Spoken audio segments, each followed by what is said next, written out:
Hey Finance, so today's video is part 2 talking trash about the school staff. Not all of them are that bad. There's really some that I'm going to talk about in the near future, but we're talking about the trash people right now, so here we go. And I'm letting you guys know I have this. It's a little notebook with all the information that I need to talk about this so I won't get lost.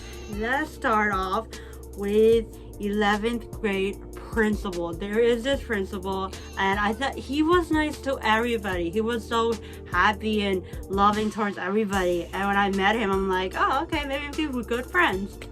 Oh boy, oh, why did I thought that? Okay, so let me tell you the situation before I tell you about this principal. So long story short, I got bullied. You all know that, about my skin color, about all the things that I'm really insecure about. If you want more information on this, let me know so I can put it either in my Instagram or put it in my description. Please let me know. I got bullied over my skin color, and then that's where things got really worse, really bad. They were making a fake nude about me and spreading it over the school. They were threatening me, saying if I say anything to the principal, saying this or that, I will regret it. And I kind of regret speaking out for myself. But did I actually regret it in the long run? No. It taught me to be more valuable to myself, and it taught me to respect myself. Stand up for yourself, guys. You gotta start standing up for yourself. It's hard, it's scary, but it's worth it at the end. And if they fight you, just grow out your nails like me, and then just fight with your nails. It started off with like 1 or 2. Now it grew up to like 5 to like 7 people. So the reason why I hate this principal, he called me racist for standing up for myself, for calling this person out, saying, oh my god, why are you being so rude? Well, I literally stood up for myself. And this principal had the audacity to call me racist? Go get a different job. Name calling.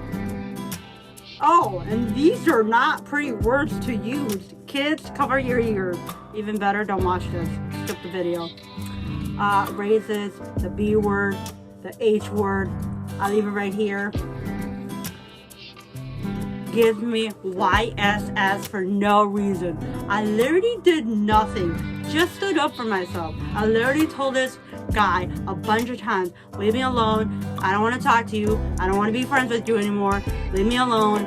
Please. I kept on repeating that like 1,000 times. He did not listen. The moment I got up and say that one more time, you see what's going to happen. And I literally got YSS for saying that. Like, okay, whatever. And then I just talk crap about him behind his back.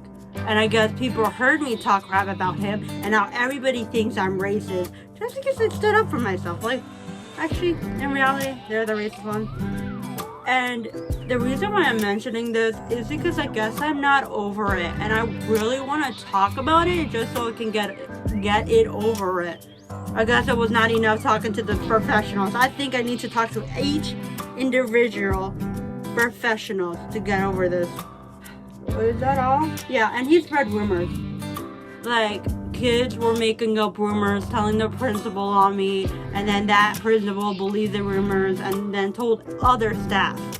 Okay, I know that's not a part of the book, but I like to say the kid that started bullying me over my skin color was in my class, 12th grade, and luckily for me, I sent a long list of emails to the principal, to literally everybody at the school staff that I know that can help me with this.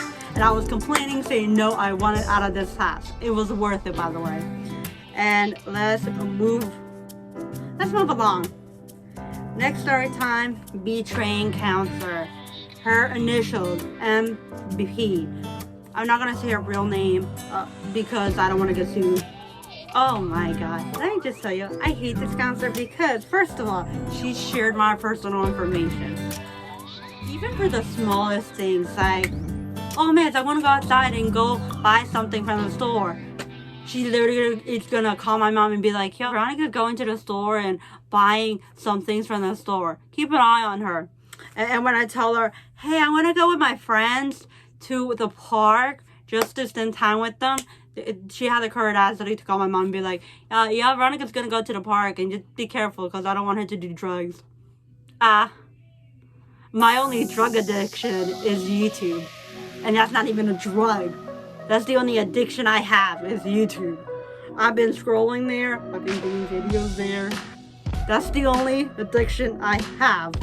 Well, back then. This would happen like a year ago. Oh wait, no. The first story that I told you happened 3 years ago, I believe. The second story happened last year. And then the other story I'm about to tell you in a few seconds to a minute or so happened nearly last year. Literally interrupting me or cutting me off anytime I talk. Like I'm in the middle of a conversation and all of a sudden it's just like, wait. So this happened. Wait, what? Like, why did you do like? Well, can you save your questions at the very end when I'm done talking to you? Then ask me questions. Like I'm not done talking. How rude of you. Spreading rumors. I remember this one time I'm like, I don't really want to make this about my family, but I shared family issues with her. And that was a bad idea because my family was like, okay, your counselor called me and said that this happened. And I'm like, oh no, I'm in trouble. My family's going to yell at me and just, I'm in trouble. Okay, so let's say, if you're going to share personal information, especially with family issues, like let's say you and your family members have a big argument and you want to share it, make sure you trust that counselor. And if she ever betrays you once, you just don't trust her. Just give her like 1 or 2 chances. That's it. No more than 2 chances. Move on. That's what I did. I did not follow my rule. I gave her like 10 chances. She broke them all. Spam calling my parents. She basically called every time she was supposed to. Like oh my god, it was so unnecessarily. And I remember this situation. I'm not going to tell you about it, but it did happen to a family member and she dealt with similar things that I dealt with her. So yeah. Oh my god, this is bringing me back to high school. Just telling you this story. It's a good memory because I want to remember this, because if I don't remember this, let's just say I want to repeat the same mistakes and trust the same people that hurt me, and I don't want that. Okay, 12th grader high school teacher. She gives me a lot of work. Like, she literally spammed the Google Classroom with a bunch of work, and I was like missing like 30 assignments in a day. Basically, she like literally every 5 minutes she put new assignments every 5 minutes, and that's like really crazy. Why would she do that? I finished my work within 20 minutes. Same with other high schools. Basically they finish within 10 to like 20 minutes. So why are you posting work every 5 minutes? You should do it every 20 minutes. What else? This is what we normally do as small YouTubers. We tell long stories before we get to the point. We all did this at one point, including if you're not a YouTuber. I did it. If you go back to my videos, please don't, because that's just kind of cringe, and I just don't.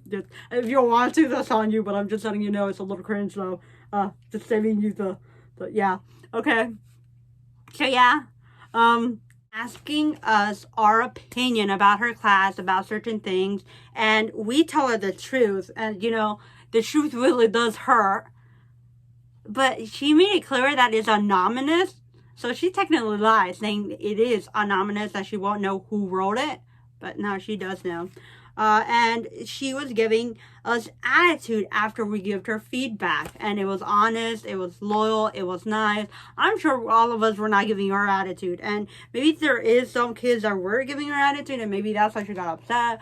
But personally, I always try reaching out to my teachers, asking them for help and guidance. And most of these teachers in high school, especially when I was in like around 11th to 12th grade, like at the end of high school, they were all pushing me out and were like, no, you don't need this, you don't need this. I am so glad I did not repeat a grade. Actually, Effie, my bisexual ex-friend or bestie or whatever you want to call him, he literally had to repeat a grade. He's in the program in my bus, and he literally repeated a grade. And I kind of feel bad for it, but not really. I mean, he did deserve it. He barely did any work. That's basically it. If you want more story times like this, let me know in the comments. I really enjoy talking about this, and I want to make a part 3. If probably at the end of the month, if not the beginning of February, up to like the end of February. If I don't, then you guys can just, spam me in the comments this video, part 3. That's how you guys punish me. And then I'm obviously going to do it. Listen, it was really fun. Thanks out for watching. I love you all. Peace out. FlowerGirl's out. Good luck. Bye.